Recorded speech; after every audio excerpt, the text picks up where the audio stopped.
इदं शरीरं कौन्तेय क्षेत्रम् इति अभिधीयते। एतत् यो वेत्ति तं प्राहुः क्षेत्रज्ञ इति तदिदम्। यहाँ पर यह कहा गया है, कल पुराण किया गया था। एक शब्द आया है शरीर। तो शरीर क्या है, इसके विषय में थोड़ा सा जानने की आवश्यकता है। वह है जो कि 6 विकारों से युक्त है। एक बार अस्ति, जायते, वर्धते, अपरिमेयते, अपक्षीयते और विनश्यते। एक बार आया, बढ़ा, जायते, पहले पिंड के रूप में, फिर उत्पन्न हुआ, फिर बढ़ना शुरू हुआ, फिर उसमें अवस्था का परिवर्तन होता है और फिर क्षय होना शुरू हो जाता है और फिर अंत में रोग के पहुंच जाती है। यह क्षय का, इस शरीर को भी विद्वानों ने 3 भागों में बांटा। एक स्थूल शरीर जो आपको दिखाई दे रहा है,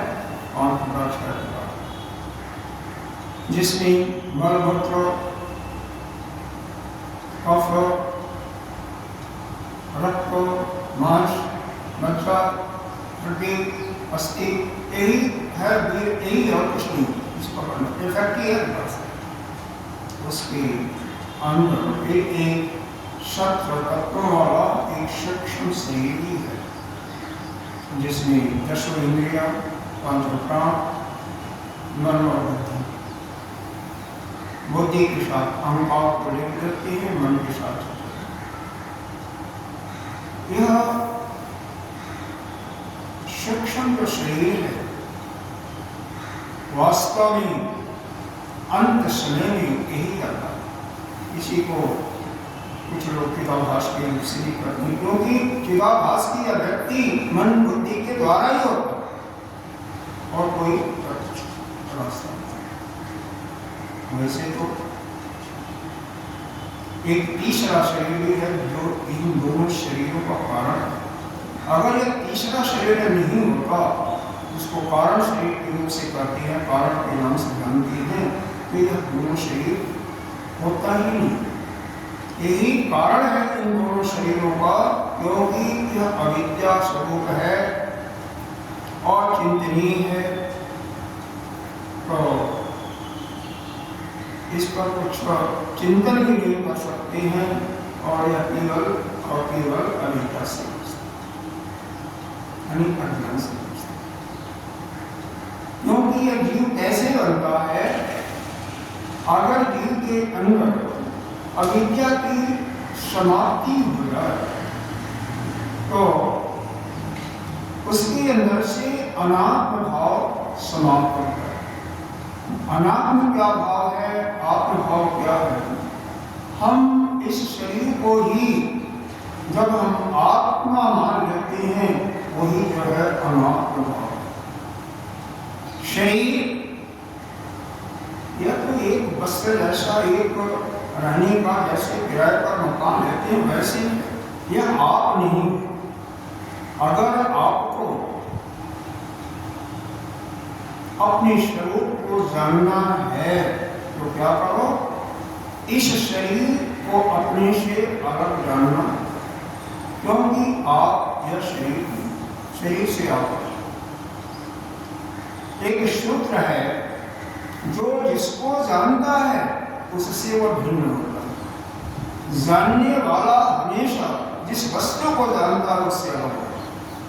क्योंकि हम इसको देख रहे हैं, हाथ को भी देख रहे हैं, पैर को भी देख रहे हैं, सिर को भी जान रहे हैं, मन मस्तिष्क एक अवयव को जान रहे हैं। इसका मतलब हमें जो है यह शरीर का कोई पार्ट नहीं हो सकता। अंतःकरण में भी जा रही है, बुद्धि हमारी निश्चय कर रही है, मन हमारा चिंतन कर रहा है, सबको जानने से सबसे। तो इसका मतलब जीवन का भाव आप नहीं स्वीकार। लेकिन वास्तव में जीवत का भाव भी कैसे है? क्योंकि आपने इस शरीर से, शरीर के जो भी संबंध है, जो भी धर्म है, उसको आपने अपना मान लिया। शरीर के द्वारा किसी कार्य का संपादन हुआ, आपने कर्तृत्वपना का मान कर लिया, करने वाला नहीं। वास्तव में आप करने वाले कुछ नहीं। फल का इसी प्रकार से कुछ भोग दिया शरीर ने और उसका भोग का आपने शरीर के माध्यम से, बुद्धि के माध्यम से कुछ जाना, उसका जानने वाला बन गया। इस कारण से आप क्या हो गए? जीवत्व भाव, जीवत्व भाव क्या? वह बंधन नहीं, यहीं से आप फंसे। वास्तव में आप बंधे नहीं, केवल यह भ्रमवश मानना ही कि आप जीव हो, जीव नहीं हो। आपको नित्य शुद्ध बुद्ध मुक्त आत्मा ही है। तो किसी को यदि मोक्ष प्राप्त करनी है, दोबारा जन्म नहीं लेना है, तो पहली बात अपने को शरीर से अलग हमेशा हमेशा के लिए समझे। अपने अंदर एक दृढ़ भाव करना कि मैं शरीर नहीं हूं। और क्या करें? वेदों के 4 महावाक्यांश में से किसी एक महावाक्य का चिंतन। ज्ञानम ब्रह्म, अहम ब्रह्मास्मि, जैसे वेद का वेद का ज्ञानम ब्रह्म अथवा वेद का पढ़े। काला वेद का है, काला वेद क्या है? काला वेद का नाम क्या है? काला वेद का नाम क्या है? काला वेद,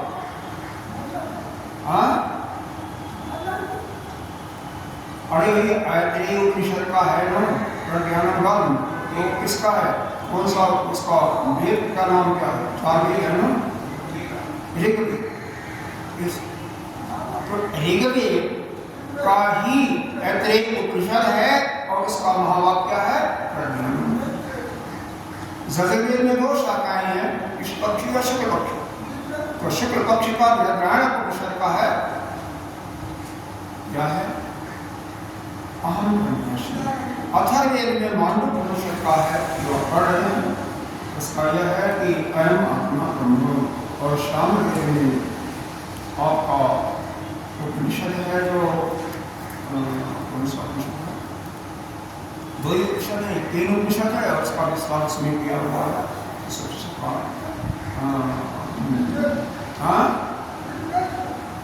कौन सा?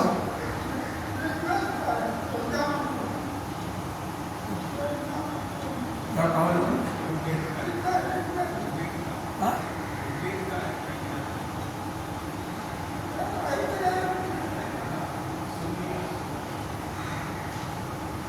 उसका है तत्वनिष्ठ।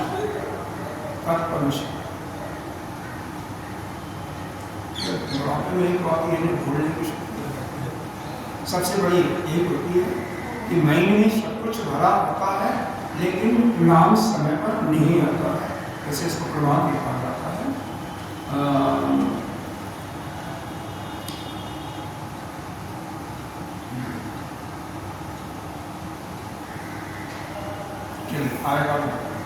आएगा माइंड आएगा, क्योंकि आप जो करते हैं वो सुनाई नहीं देता, स्पष्ट सुनाई नहीं देता, इसलिए हम कुछ बोल नहीं पाते। तो कौंते यहाँ पर संबोधन है अर्जुन की है। तो यह जो शरीर है, इदम शरीरम, यह जो शरीर है, ये कौंते, ये क्षेत्रम इति अभिधीयते। अभिधीयते माने कहा जाता है, जाना जाता है। तो इसी को हम क्षेत्र के नाम से पुकारते हैं। तो इस प्रकार से इस सृष्टि में अरबों क्षेत्र है, एक नहीं। चाहे वह मनुष्य के रूप में है, चाहे वह पशु पक्षी के रूप में है, चाहे कीड़े मकोड़े के रूप में, सभी क्षेत्र। और यो व्यक्ति तम प्रभु प्रभु माने कहा जाता है, तम माने इसको, इसको जो ठीक ठीक जानता है उसी को क्या कहा जाता है? क्षेत्रज्ञ। इसका जानने वाला जो है उसको कहा जाता है क्षेत्रज्ञ। एक तद्विद कौन कहता है? विद्वान लोग। तद्विद यानी तत्व से जानने वाले जो विद्वान लोग हैं, तत्व को जानने वाले, वह क्या करते हैं? क्षेत्र को जानने वाला ही क्षेत्रज्ञ कहा जाता है। अर्थात यहाँ पर दो चीजें हैं, एक क्षेत्र और दूसरा क्षेत्र। क्षेत्र क्यों कहा गया और शायद बताया था, क्योंकि जो कि जैसे क्षेत्र का वास्तविक मतलब क्या होता है? खेत। कोई खेत है, उसमें आप कोई फसल बोते हैं तो फसल बाद में समय आने पर फल देती है। उसी प्रकार से यह सही जो क्षेत्र रूपी है, खेत रूपी है, इसमें जो भी आप कर्म का बीज डालते हैं, चाहे वह शुभ या अशुभ, उसका फल तैयार होता है और परिपक्व होने पर आपको फल देता है। किसका? शुभ फल। इसका फल क्या है? पाप और पुण्य, और पाप और पुण्य का परिणाम आपको शुभ मिलेगा। पाप का दुख मिलेगा और पुण्य का स्वर्ग में जाएंगे, वहां शुभ भोगेंगे या यही कर सकते। देखते नहीं, एक ही समय में दो बालक पैदा होते हैं।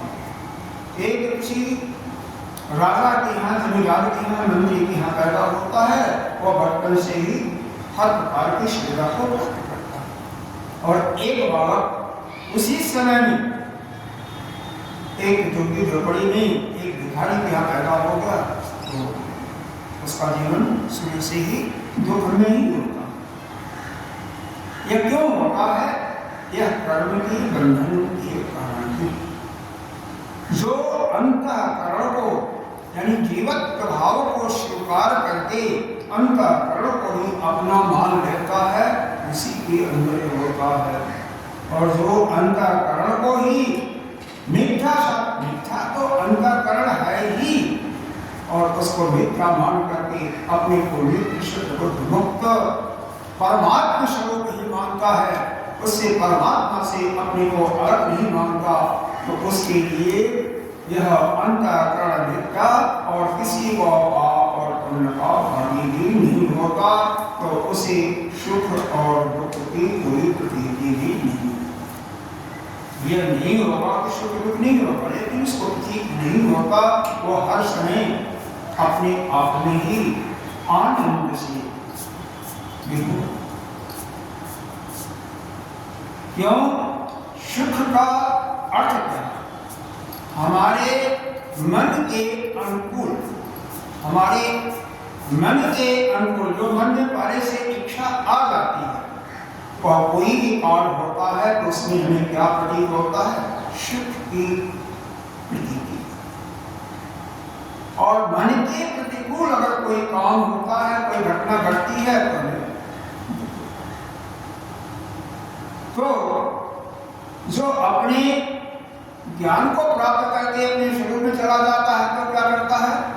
और कोई इच्छा ही नहीं है, बिना वैराग्य के तो अपने स्वरूप में कोई जा नहीं सकता।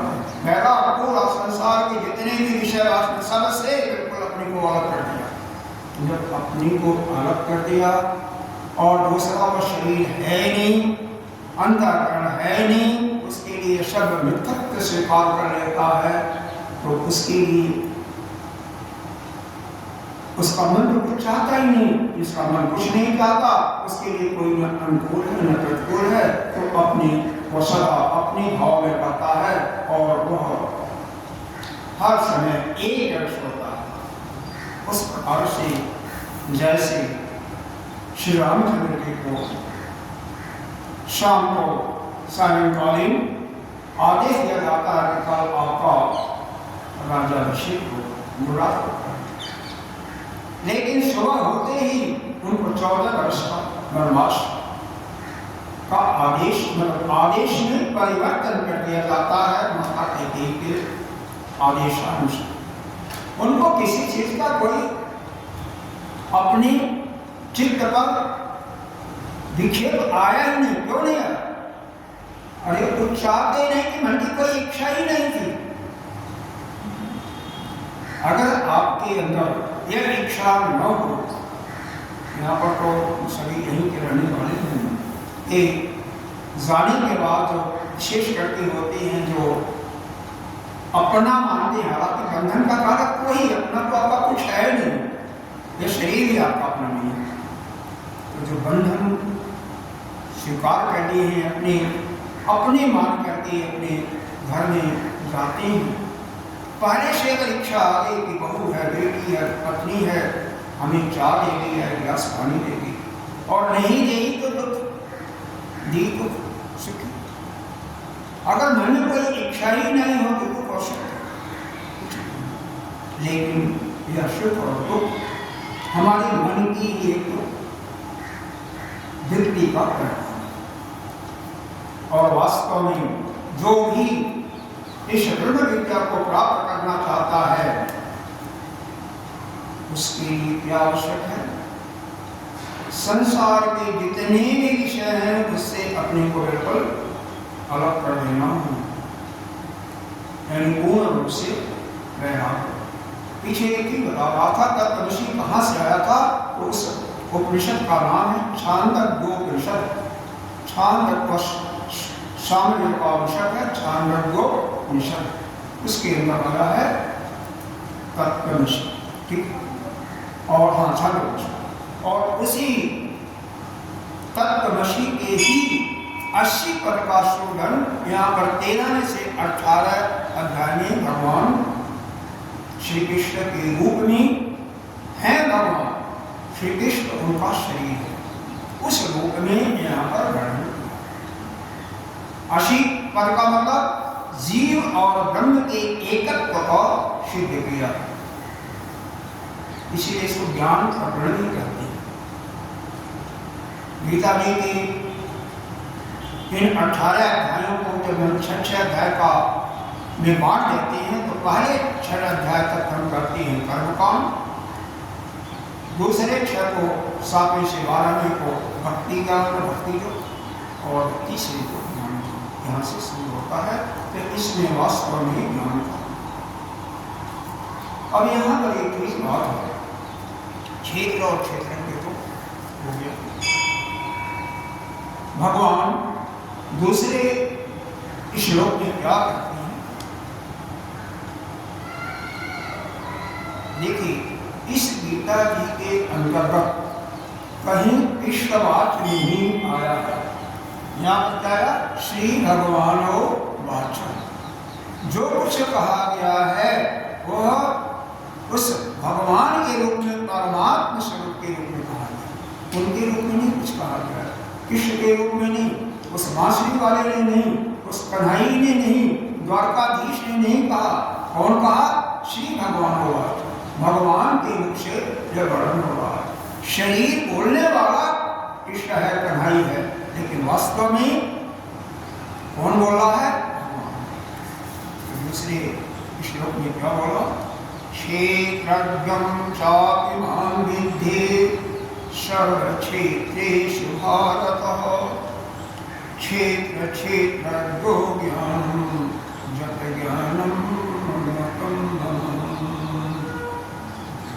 क्षेत्रज्ञं चापि मां विद्धि सर्वक्षेत्रेषु भारतः, क्षेत्र क्षेत्रज्ञो ज्ञानं, क्षेत्र क्षेत्र के 2 ज्ञान, 2 सा ज्ञान, जत ज्ञानं मतं मतं। यहाँ पर भगवान ने बताया कि क्षेत्र या शरीर है, जितने भी जीवों का शरीर है वह क्षेत्र है, क्योंकि उसमें वह सुख दुख है, यानी अपने कर्मों का फल वह भोगता है, उसको जीव भाव है, उसमें भोगता है। जीव भाव नहीं होगा तो कोई जीवन जब समाप्त कोई कर देता है, कोई कर्म उसको बाधित ही नहीं करेगा, क्योंकि सभी कर्मों का संहार नाश उसी से नहीं। हाँ, जो प्रारब्ध लेकर के आया है वो प्रारब्ध कभी नाश नहीं होता, प्रारब्ध को उसको भोगना ही पड़ेगा। जैसे आपने देखा है कि बड़े से बड़े विद्वान, चाहे आप स्वामी अखंडानंद जी की बात करें या रामकृष्ण परमहंस की बात करें या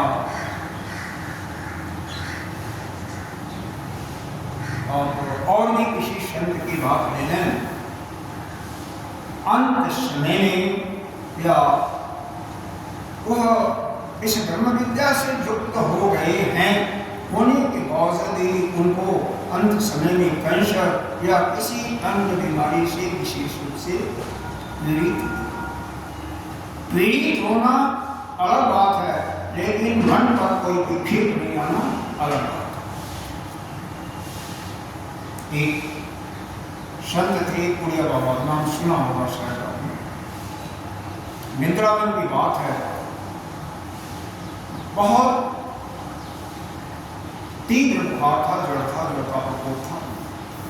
उसी समय कोई सज्जन उनके कृपा पात्र आते हैं, तो उनका देखभाल करने वाला जो प्रिय भक्त कहेंगे, वो उनसे कहता है धीरे से, उनके कंबल करके बड़े देते कि गुरुवर अमुक व्यक्ति आए हुए हैं फला जगत से, क्या करना, उनको क्या बताए।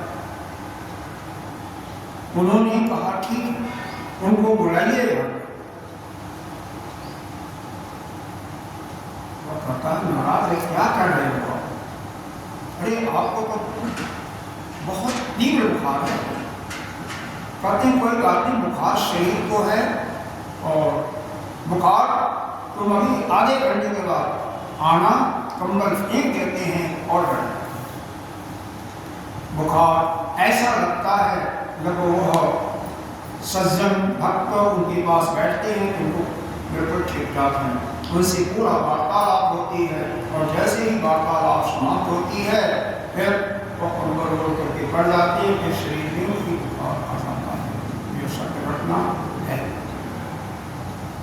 मैंने तो नहीं देखा है, लेकिन जो संत अखंडानंद की आश्रम में वो वहीं पर थे इसमें, या उनके आश्रम में को भी जैसे भी, तो उनके ही यहाँ एक सज्जन रहते के एक संत आदि हैं, उनके बुखार से ऐसी ऐसी घटनाएं होती हैं, क्योंकि जो शरीर नहीं बनता अपने स्वरूप में स्थित है, उसको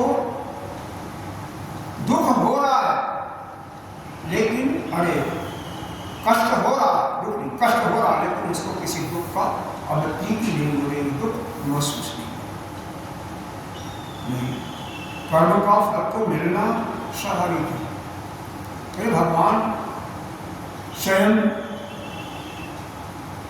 कृष्ण के रूप में अवतार लिए थे, तो उनको क्या दुख नहीं मिला था?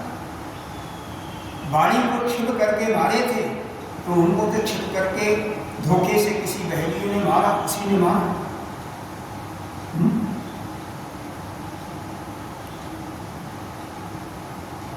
भगवान राम भी तो पत्नी के वियोग में लीला मानते हैं, लेकिन वही किसी न किसी रूप में कर्म का ही तो फल, कर्म का फल तो मिलना ही है, और सबको मिलना। इसलिए कम से कम जिस समय आपको यह ज्ञात हो जाता है, आपके अंतःकरण में मजबूती के साथ बैठ जाता है, दृढ़ता के साथ बैठ जाता है कि कर्म का फल असंभावी है, उस समय से कोई ऐसा कर्म मत करो जिससे किसी का हृदय दुखे। आप किसी का भला नहीं कर सकते हो, किसी को रोटी नहीं दे सकते हो, कोई किसी को पानी भी नहीं पिला सकते हो, तो कम से कम किसी को दुख देने का अधिकार भी नहीं आपको, किसी से कड़वा भरने का भी अधिकार नहीं है। अरे प्रत्येक के अंदर तो ही परमात्मा ही तो विराजमान है, आत्मा के रूप में आत्मा और परमात्मा तो एक ही, जब वही परमात्मा ही हर एक जीवों के अंदर विराजमान है, तो आपको दुख कैसे? वो तो आप स्वयं हो, क्योंकि आप ही आत्मा हो, वो भी आत्मा है, दोनों में कोई भेद नहीं है, तो एक दूसरे से न तो राग न द्वेष, और किसी को कुछ देने का क्या मतलब है? आप नहीं को कुछ देते, लेकिन वो का क्या है, हम अज्ञान में यानी भ्रम में शंका से पीड़ित हैं कि मैं कैसे हो सकता हूँ, मैं कैसे ब्रह्म हो सकता, हम तो जीव हैं और फंसे हैं मरते बनते। उसको अपने को भ्रम में जब तक हम डाले रहेंगे तब तक हम सुखी और दुखी होते रहेंगे। और इस शंका का पूर्ण रूप से उन्मूलन कर देना, नष्ट करना ही ब्रह्म विद्या की प्राप्ति और कुछ है नहीं। अगर यदि आपके संसार के सृष्टि के समस्त प्राणियों में, समस्त देवधारियों में, जीवों में आप अपने स्वरूप को देखो या उस परमात्मा का ही देखना शुरू कर दो। कैसे करोगे? उसके लिए पहली बात कुछ मैंडेटरी के लिए, कुछ आवश्यक के लिए है। पहला कंडीशन कि शरीर से अपने को अलग कर। दूसरा चीज, आपके अंदर जो अंतःकरण में जन्म जन्मांतर का मल है उसको यज्ञदान का जो वेद के पूर्व मीमांसा में वर्णन किया है उसके द्वारा निष्काम कर्म करके उसको पवित्र करो, या जो से करो, कैसे भी करो। फिर उपासना के द्वारा चित्त की एकाग्रता करो, या ध्यान योग के माध्यम से करके चित्त को एकाग्र करो। चित्त जब हमारा आपका एकाग्र हो गया तो गुरु के पास, मोटे के पास जा करके ब्रह्म ज्ञान। अगर ज्ञान मार्ग में जाते हैं तो, अगर भक्ति में जाते हैं तो हर एक के अंदर उसी अपने परमात्मा स्वरूप जो आपके आराध्य हैं सबको देखना शुरू कर दो। जब प्रत्येक जीव में आप उस परमात्मा स्वरूप को देखेंगे तो पूरा जगत, पूरे सृष्टि में क्या हो जाएगा, एक भगवताकार वृत्ति बन जाएगी और आपको हर जगह सर्वत्र क्या दिखाई देगा, वही परमात्मा ही दिखाई देगा। तो किससे आप बात करोगे, किससे देश करोगे, किससे डरोगे, आप अभय भी बन जाओगे और आप सारी दुख और सुखों से भी ज्ञान के माध्यम से जो वृत्ति बनेगी वह ब्रह्माकार वृत्ति बनेगी। और माध्यम कोई भी हो, या तो जैसे संसार में नाना प्रकार की पैथियाँ हैं, एलोपैथी, आयुर्वेदिक, होम्योपैथी, यूनानी पद्धति या अकुप्रेट, इसी प्रकार से उस परमात्मा को प्राप्त करने के लिए भी नाना प्रकार के तरीके हैं। मुख्य रूप से यह चार नहीं है, लेकिन वास्तव में कहते हैं वो है वही, या तो भगवताकार वृत्ति बनाइए या ब्रह्माकार वृत्ति, यानी या तो सभी के अंदर उस परमात्मा स्वरूप को ही देखो। जैसे गोपियां देखती थी, गोपियों का नित्य निरंतर उनका मन उस परमात्मा में ही, कन्हैया में ही लगा रहता था। जिस समय से शिवा होते ही कलेवा लेकर के वह जंगल में गायों के पीछे पीछे जाते, उसी समय से उनका चित्र उसी चित्त उन्हीं कन्हैया में लगा रहता था कि हमारा कन्हैया कैसे क्या कर रहे होंगे, क्या नहीं। शाम को जब तक वह वापस नहीं आते थे तब तक वह उन्हीं की प्रतीक्षा में।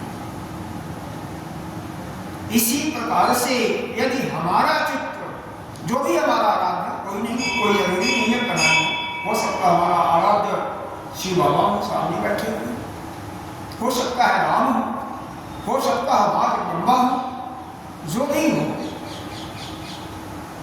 सभी एक ही हैं, अलग नहीं है एक दूसरे से।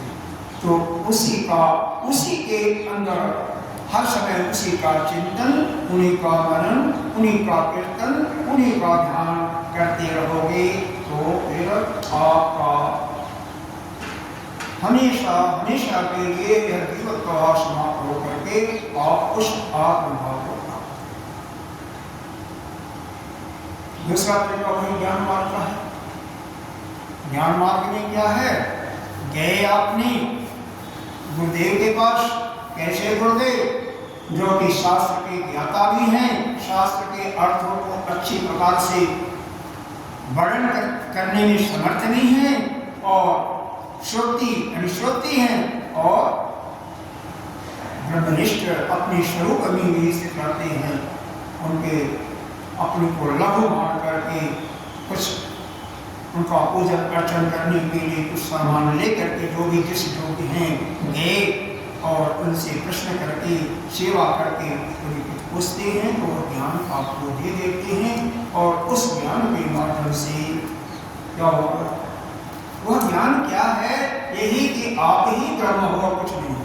इस सृष्टि में केवल एक ही है, एक के नित्य दूसरा कोई नहीं है, बाकी सब मिथ्यात्व ही है। हालांकि हमें दिखाई देता है, आपका प्रश्न होगा, हमें तो दिखाई देता सामने काले जाने ये अमुक बैठा हुआ, वो अमुक है, अमुक है, अमुक अमुक, ठीक है, आपको यह प्रतीति हो रही है, लेकिन यह तीनों काल में नहीं रहने वाला है। और जो तीनों काल में नहीं रहता है वो प्रश्नता का हो गया ना, तो वह क्या हो गया? वह अनित्य हो गया, नित्य नहीं है। और जो इस समय भी है, 100 साल के बाद भी रहेगा, 100 साल के पहले भी था, यानी शुरू में भी था, अभी भी है, बाद में रहेगा, तो केवल एक ही है ब्रह्म और कोई नहीं। हम आए हैं, ये हमारा शरीर पीछे था, नहीं था, अब है और बाद में भी नहीं है। आप रहेंगे तो आप तो ब्रह्म होकर तक रहोगे, लेकिन शरीर को नहीं रहेगा, तो शरीर का कौन होने वाला?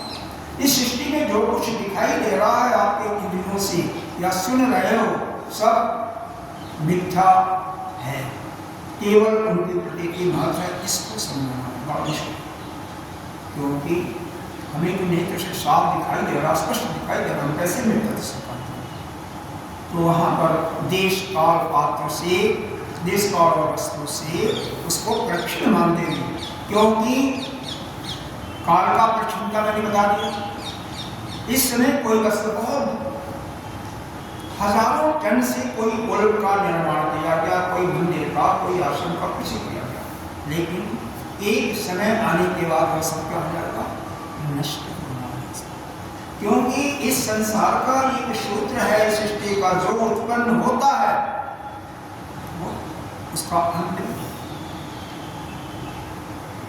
बताया था जातस्य ध्रुव मृत्यु, ध्रुव जन्म मृत्यु, ज्ञान भी जो उत्पन्न होता है संसार से, जो ज्ञान आपके अंदर आ रहा है वो नष्ट। ऐसे तो हम लोग बोलते हैं ना, जो ज्ञान हमारे अंदर आ रहा है वो कैसे आ रहा है? उत्पन्न हो रहा है तो आ रहा है ना, तो एक दिन तो नष्ट होगा ना। अरे भाई केवल 15-20 दिन भोजन न करो, देखो सारा सब कुछ भूल जाओगे, सारे देख के रिटायर जो आपको याद है ना महात्मा जी, सब भूल जाएगा, कुछ नहीं है। जैसे तो श्वेत केतु पर उसके पिताजी ने परीक्षण उसका कर चुके थे, और जब भोजन करके आया उसके बाद सब सुना दिया, क्योंकि अन्न से ही शक्ति भी होती है। अन्न जो नहीं खाएगा उसकी बुद्धि भी धीरे धीरे क्षीण होती चली जाती है। निश्चित इसमें कोई अतिशयोक्ति नहीं है। जब खुद प्रैक्टिकल करके देख लो, 3 दिन करके, 4 दिन करके देख लो, धीरे धीरे क्षीण होता है। अरे शरीर जैसे क्षीण होगा वैसे अवस्था जाएगी, इसको तो मान लो, क्योंकि सभी लोग वही बैठे हो 60 साल से पढ़ा। मैं तो अपने को महसूस कर रहा हूँ क्षीण हो रहा है, इसमें कोई बात नहीं है, सत्य नहीं। ये तो देश और काल से परिच्छिन्न है, परिच्छिन्न नहीं है। वह परमात्मा जो है काल से अपरिच्छिन्न है, वह सृष्टि के पहले भी था, आज भी था और अंत में भी है। तो यह दोनों में अंतर हो गया। फिर दूसरा हुआ देश में, आप इस समय यहाँ पर है, कहाँ पर? भारत के एक छोटे से अहमदाबाद शहर के अंदर एक छोटा सा मंदिर है, बिंदु के बराबर दक्षिण में, और उसमें आप हो। लेकिन आप इसी अहमदाबाद के दूसरे कोने में नहीं हो, आप इंग्लैंड में इस समय नहीं होंगे, स्वर्ग में आप नहीं होंगे, तो फिर क्या हुआ? आप देश से भी परिच्छिन्न हो, और वह परमात्मा तो हर समय हर जगह कड़ में विराजमान है ना। आप उस बेंच पर बैठे हो तो इस बेंच पर आप नहीं हो,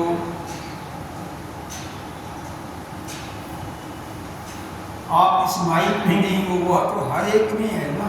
तो आप जो है देश काल वस्तु तीनों से क्या हो, परिचिन्न, और वह जो है परमात्मा वह ब्रह्म इन तीनों से। तो जो आज है कल नहीं रहेगा, या यहाँ है वहाँ नहीं है, वह क्या कहा जाता है, वह अनित्य कहा जाता है। और अनित्य वस्तु को मिथ्यत्व स्वीकार दिया है हमारे आदि गुरु शंकराचार्य ने। इसलिए यह जगत के प्रतीति, सृष्टि की जो प्रतीति हमें हो रही है मात्र प्रतीति ही है, इसीलिए इसको मिथ्यत्व स्वीकार किया गया है। अगर इसको हम दो मान लें कि जगत नहीं है जैसे द्वैतवादी मानते हैं, तो दो में फिर ये हो जाएगा श्रेष्ठ कौन है, श्रेष्ठ वह ब्रह्म है या जगत है, झगड़ा हो जाएगा। लेकिन उसको तो आप मानते हो कि वह श्रेष्ठ ही वही है ना, तो वहां पर कैसे हो जाएगा आपका। इसलिए यह जगत का उस कारण से भी है, यह केवल प्रतीक दिखाई दे रही है, वास्तव में नहीं, क्योंकि यह जगत जिस रूप में दिखाई आज दे रहा कल उस रूप में नहीं रहेगा, प्रतिक्षण इसका भी परिवर्तन होगा, नहीं होगा।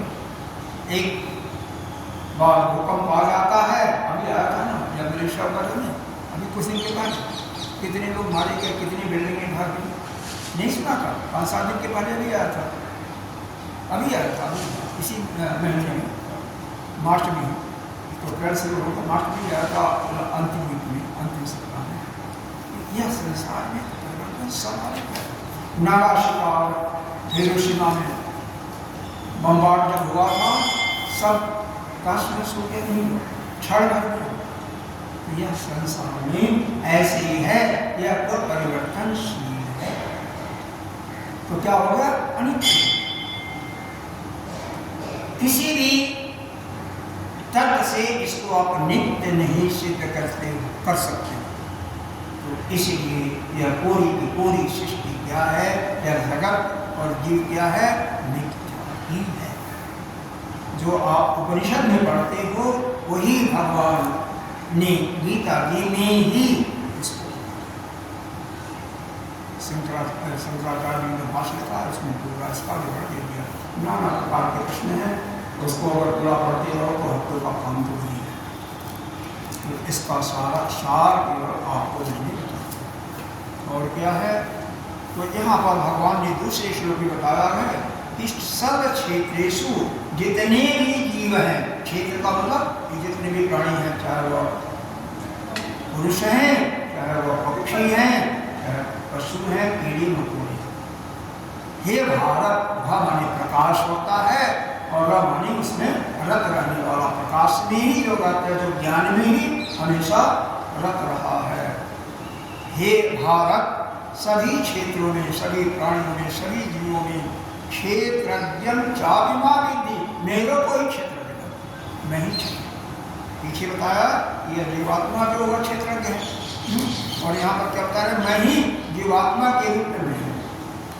अगर उपनिषद में बात करें तो मुंडक उपनिषद में आता है ना, एक गाड़ी पर 2 पक्षी बैठे हुए, मुंडक के कौन दूसरे धर्मशाला कि एक जो है वह तो 2 पक्षी कौन है, हमारे इस अंतःकरण में बैठे हैं, या वृक्ष रूपी हमारा अंतःकरण।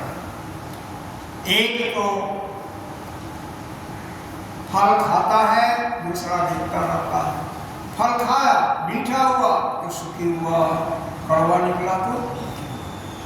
उसी प्रकार से यह जीव जो बन करके बैठा है वो क्या करता है, इन कर्मों के फलों को चीखता है ना। खीर बना, खीर खाया, रसगुल्ला खाया तो बहुत आनंद उसको अच्छा लगा, और वहीं पर कहीं कोई चीज़ ऐसा खा लिया तो बहुत कड़वा था, और वह यह हुआ कि इसको किसी तरह से मुँह से निकालने को। लेकिन जो दूसरा है, न किसी चीज़ का कुछ कर रहा है, न कुछ खा रहा है, न पी रहा है, केवल साक्षी भाव में वो कौन है? वही आत्मा है। और यह जीवात्मा के लिए है कि जीवात्मा जो है कर्म करता हुआ, कर्म को अपना मानता हुआ, यह सुखी और दुखी उसके फल से। लेकिन वास्तव में दोनों क्या है? एक ही, दोनों अलग नहीं है। इन दोनों को अलग मानना ही अज्ञान है। दोनों एक है। वास्तव में जीव नाम की कोई संज्ञा नहीं है। अभी जीव को आपने मिथ्यत्व स्वीकार किया तो वह ब्रह्म ही है। अब यहाँ पर एक प्रश्न आपका हो सकता है कि जब सभी जीवों में वह परमात्मा ही है तो वही वह क्यों नरक में कैसे है? हाँ? कीड़े मकोड़े कहाँ रहते हैं? दूसरा, एक आदमी अगर मुक्त होता है तो दूसरा क्यों नहीं मुक्त होता है? एक मुक्त हो गया, एक ज्ञान को प्राप्त कर लिया। जब एक ही आत्मा सब में है, सभी प्राणियों में, तो मान लीजिए हमें ज्ञान प्राप्त हो गया तो सबको हो जाना चाहिए ना, क्योंकि एक ही है। ऐसा प्रश्न उठता कि नहीं? अपने मन में सोचिए, वो उठेगा नहीं उठेगा? अभी जब आपके अंदर वही चीज है, मान लो कोई अंगूठी पहनी और उसी सोने की अंगूठी या जिस धातु की आपके अंदर वही मेरी है, तो दोनों में कोई अंतर नहीं हुआ ना? हाँ? लेकिन इस बात को ध्यान दो, आपकी अंगूठी खो गई तो मेरी तो नहीं खोएगी ना? हाँ? आपने कर्म किया, हो सकता है आप कर्म से बढ़ करके कर्म को अपना मान लिया हो, हमने तो नहीं माना, तो कैसे? तो हमारे आदि कृष्ण प्राचीन कहते हैं कि ये ठीक नहीं। क्यों?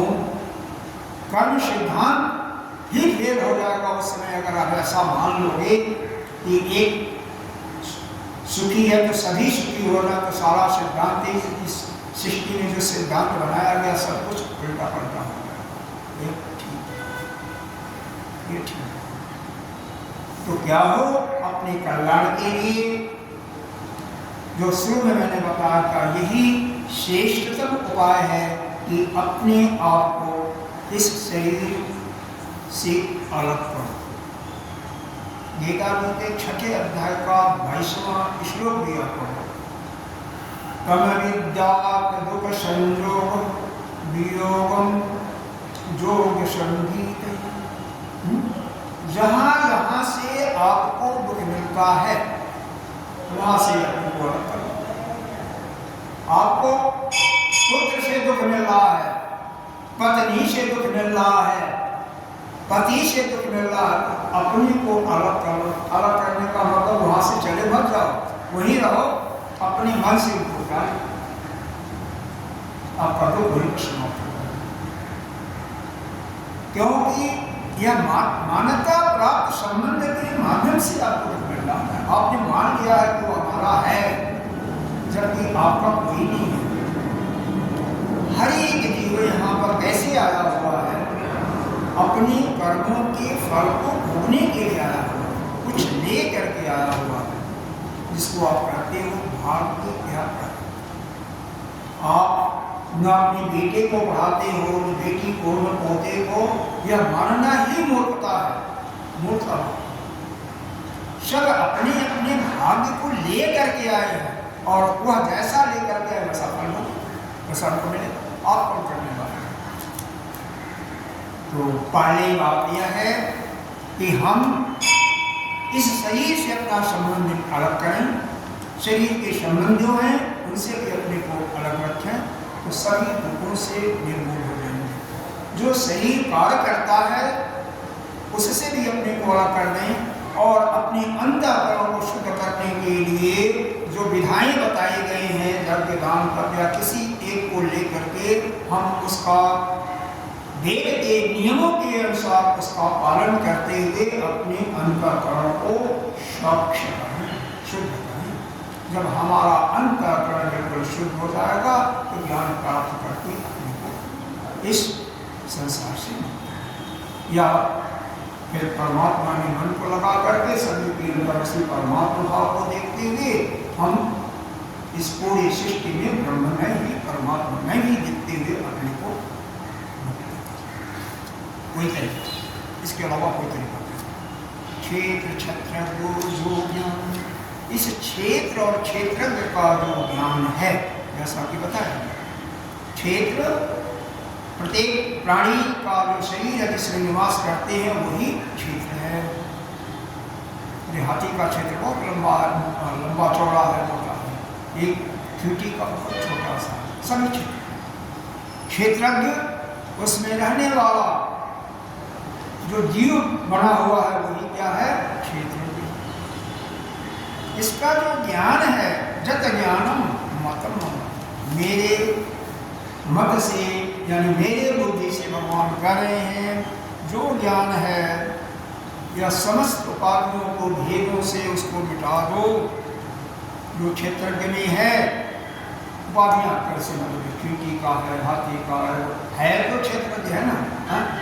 वो फिर क्या है, वह शब्द उसके केवल प्रतीति मात्र आ जाएगा और वास्तव में वह सब कुछ एक ही तत्व है, एक ही आत्मा है, वो अलग नहीं है। वह जीव भी आत्मा से अभिन्न नहीं है। जिस समय अपने जीवत प्रभाव को वह समाप्त कर देता है, उसी समय वह आत्मस्वरूपी होता है। अर्थात जिस समय जो भी शरीर से कार्य का, किसी कार्य का संपादन होता है, कार्य होता है, उसको अपना नहीं मानता। शरीर कोई भोग करता है, उसको वह अपना नहीं मानता कि शरीर भोग रहा है, मैं नहीं खा रहा हूँ।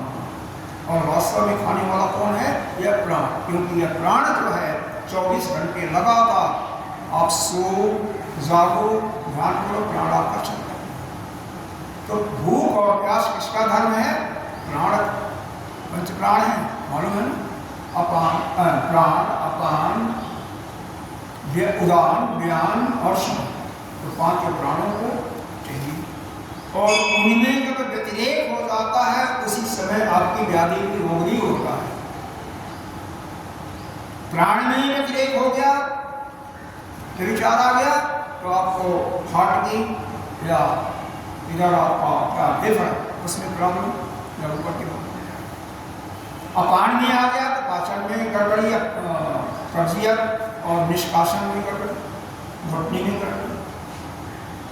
व्यान में प्रॉब्लम आ गया तो शरीर के किसी भाग में भी प्रॉब्लम हो सकता है, क्योंकि रक्त का संचार प्रॉपर रूप से नहीं जाएगा, जहाँ नहीं जाएगा वहीं पर कैंसर हो सकता है, वहीं पर कोई बीमारी हो सकती है, वहीं पर दर्द होना शुरू हो जाएगा। उदान अगर गड़बड़ हो गया तो मरने में तो कष्ट ज़्यादा होगा ही। फिर ईएनटी डिपार्टमेंट जो समझ नहीं होगी, नेक, कान और इनमें जो प्रॉब्लम होती है हो सकती है।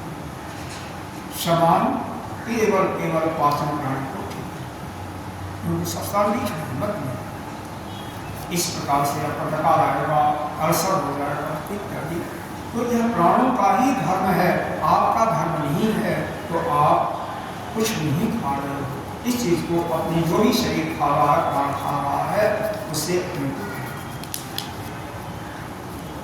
तो कर्तृत्वपना का मान गया, भोक्तृत्वपना का मान गया, और जो मन बुद्धि से जो जान रहे हो ज्ञातृत्व का भी अभिमान छोड़ दो, तो आप बिल्कुल अलग हो गए और आप ही नित्य शुद्ध बुद्ध मुक्त परमात्मा से हो, तभी आप इसका कल्याण हो सकता है।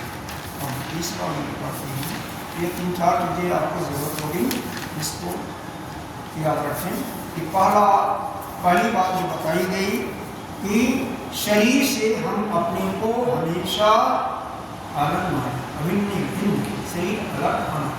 क्योंकि सूत्र है, जो जिसको जानता है वह उससे हमेशा अलग होता है।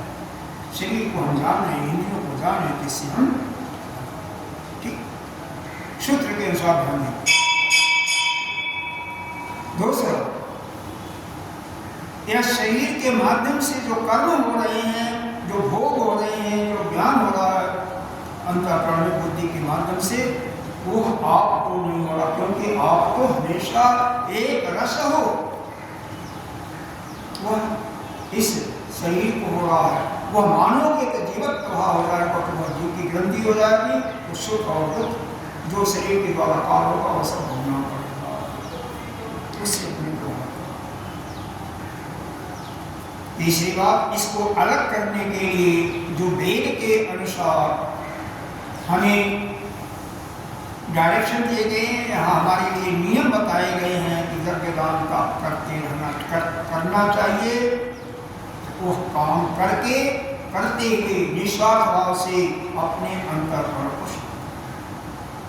और अंत में एक आती है कि जब आपका अंतःकरण भी शुद्ध हो जाए, मन भी एकाग्र हो जाए, तो सदगुरुदेव के पास जा करके ज्ञान लीजिए या पूरे सृष्टि में अपने ही आराध्य के स्वरूप का चिंतन कीजिए, भक्ति मार्ग को अपनाइए, जो भी है सबसे श्रेष्ठ ज्ञान है।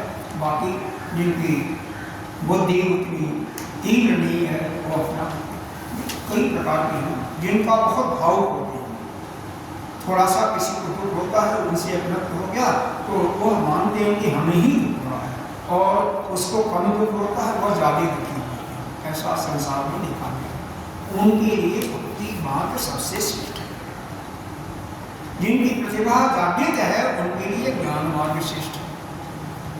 जिनका मन बहुत चंचल है, बहुत चंचल है, उनके लिए योग मार्ग श्रेष्ठ है।